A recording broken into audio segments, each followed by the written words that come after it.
Bonjour à tous, c'est Pierre pour cette nouvelle vidéo de culture judo qui sera plus précisément sur Jigoro Kano.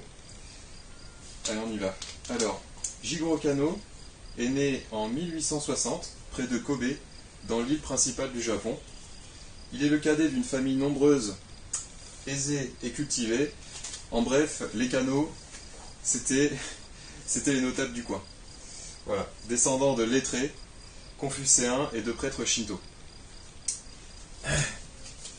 Alors, Jigoro Kano grandit dans une époque de guerre civile au Japon qui a été déclenchée par l'arrivée des Américains qui ont pénétré illégalement en 1853 dans la baie de Tokyo.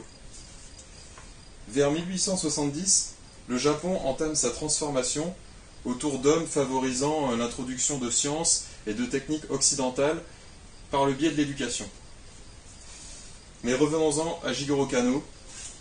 Alors, enfant, il étudie la lecture, l'écriture, le calcul, comme la majorité des enfants de la classe moyenne. Pour ses études supérieures, par contre, il se rendra ensuite à Tokyo, où il reçoit notamment une solide formation des classiques confucéens. Il a étudié l'anglais, qu'il maîtrise parfaitement, la littérature, la philosophie et la culture occidentale également. Il sort diplômé de l'université de Tokyo, diplômé en sciences sociales, en sciences politiques et économiques, et docteur en philosophie en 1882. En même temps, il fonde son dojo du Kodokan, où il va transformer le jujitsu des samouraïs, qu'on a déjà parlé dans la vidéo précédente si vous voulez en savoir plus, en une nouvelle pratique, le judo. Jigoro Kano inventera la ceinture noire en 1883, donc un an après avoir fondé son dojo. Alors, d'un point de vue professionnel, dans sa vie professionnelle, il devient conseiller au ministère de l'Éducation, directeur de l'école normale supérieure de Tokyo en 1891 jusqu'à 1920. Il était bien sûr membre du Comité olympique international depuis 1909.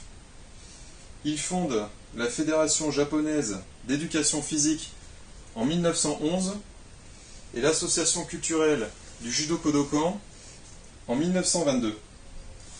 Il fera de nombreux discours dans le monde afin de diffuser sa méthode et ses théories.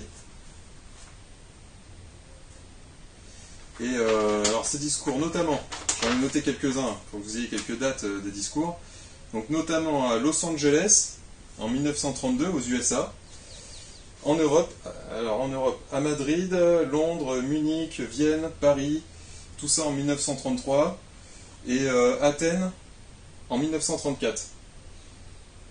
Le but de Jigoro Kano à cette époque était aussi de développer le judo pour qu'il soit introduit aux Jeux Olympiques, et qui devait se dérouler en 1940, mais c'était pas possible avec la Seconde Guerre mondiale. Donc les Jeux Olympiques auraient dû se dérouler à Tokyo en 1940. On sait que ça n'a pas été possible, et voilà. Donc Jigoro Kano décède le 4 mai 1938 d'une pneumonie en bateau quand il rentrait du Caire. Il rentrait d'un voyage au Caire, du Caire. Alors, pour finir, son neveu et successeur à la tête du Kodokan décide de lui attribuer le 12e dan à titre posthume en 1940. Alors sachant que le grade le plus élevé qui a été donné en judo, c'est le 10e dan. Donc là, son neveu a mis une barrière infranchissable, la barrière du 12e dan. Donc. Alors si vous voulez approfondir un peu plus le sujet, je vous recommande deux bouquins. Alors, le premier, c'est Jigoro Kano qui l'a donc écrit, hein, Judo Jujutsu, méthode et pédagogie, donc de Jigoro Kano, traduit et présenté par Jean-François Hernandez, collection pédagogue du monde entier. Voilà. Aux éditions Faber. Alors il fait 115 pages pour 15 €. Alors le deuxième bouquin qui porte plus sur les écrits de Jigoro Kano, donc il s'appelle L'essence du judo. Hop, voilà. Voilà, avec une belle couverture à l'arrière aussi. Alors, Essence du judo par Jigoro Kano, écrit et fondateur du judo, réuni par Gaoki Murata. Alors, au Budo Édition. Alors, il fait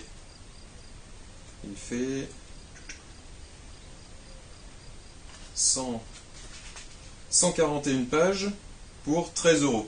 Voilà, donc le prix est raisonnable et puis c'est vraiment de la bonne lecture. Voilà, je vous les conseille si vous voulez approfondir le sujet. Hein, vous les trouverez facilement dans toutes les librairies. Voilà, à bientôt pour un prochain cours.